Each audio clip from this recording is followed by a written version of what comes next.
ক্রিকেটের উর্বর ভূমি বাংলাদেশ। এদেশে সবখানেই প্রতিভার ছড়াছড়ি। টাইগারদের ভূয়সী প্রশংসা এবার কথার ফুলঝুরি ছোটালেন বিশ্বজয়ী কোচ মিকি আর্থার। বাংলাদেশের প্রিমিয়ার লিগের রংপুর রাইডার্স এবার খেলছে মিকি আর্থার অধীনে, যার ঝুলিতে আছে মিনি বিশ্বকাপ খ্যাত আইসিসি চ্যাম্পিয়ন্স ট্রফি জেতার অভিজ্ঞতা। রংপুরকে গ্লোবাল সুপার লিগ জিতিয়েছেন তিনি। সেই আর্থা এবার জানালেন বিপিএলে বাংলাদেশি সব প্রতিভা মুগ্ধ করেছে তাকে। টাইগারদের ভূয়সী প্রশংসায় এই সময় আর কি জানালেন এই বিশ্বজয়ী কোচ, বিস্তারিত থাকছে প্রতিবেদনের বাকি অংশে।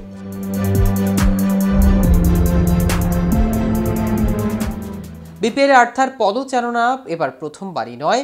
ঢাকা ডায়নামাইটসের হয়ে বিপিএলে কোচিং করিয়েছিলেন তিনি। তখনকার তুলনায় এখন বাংলাদেশের প্রতিভার মান বেড়েছে অনেকখানি, বিশ্বাস তার।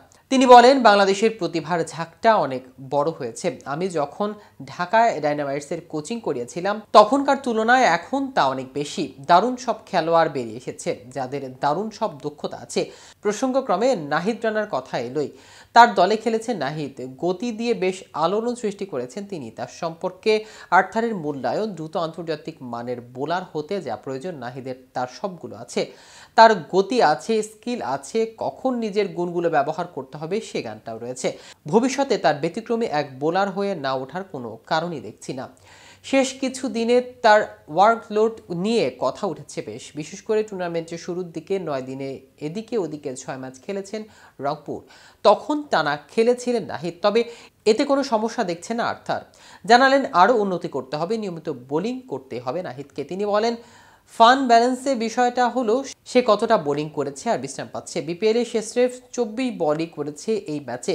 এটা তো খুব বেশি কিছু নয়। এটা তাকে স্কিল ও ম্যাচ অভিজ্ঞতা অর্জনে সহায়তা করবে। কিভাবে চাপের মুখে পারফরমেন্স করতে হয়, নিজের দক্ষতা বাড়াতে হয় তা শিখবে সে।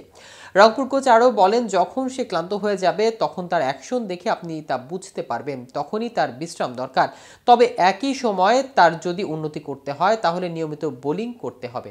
এদিকে ওয়ানডে ক্রিকেটে বেশ অনেক বছর ধরে বাংলাদেশে এক সমীহ জায়গা নিয়ে নাম। নিজেদের মাটিতে তো অবশ্যই, বাংলাদেশি প্রতিপক্ষের মাটিতেও বেশ শক্তিশালী এক প্রতিপক্ষ। সেই ওয়ানডে ফরম্যাটে হবে পরবর্তী আইসিসি টুর্নামেন্টে, যার আগে সময় বাকি 1 মাস। ঠিক ওই সময় বাংলাদেশকে চ্যালেঞ্জে ছুড়ে বসলেন রংপুর রাইডার্সের কোচ মিকি আর্থার। জানালেন, দলকে একটা আইসিসি শিরোপা জিততেই হবে। প্রসঙ্গত শেষ 2-3 বছরে বাংলাদেশের ওয়ানডে ক্রিকেটে দলের পারফরমেন্স গ্রাফ প্রতির দিকে থাকলেও বেশ কিছু অর্জন আছে দলের। ঘরের মাঠে ভারতকে হারানো, এরপর 2023 সালের শেষের দিকে নিউজিল্যান্ডকে তাদেরই মাঠে 98 রানে অল আউট করে পাওয়া এক জয় আছে দলের খাতায়। তো ভিউয়ার্স, ভিডিওটি সম্পর্কে আপনাদের কোনো মতামত থাকলে আমাদের কমেন্ট করে জানাতে পারেন। সাথে সাথে নিয়মিত আপডেট পেতে কেটিভি ক্রিকেটের সাথেই থাকুন। ধন্যবাদ সবাইকে।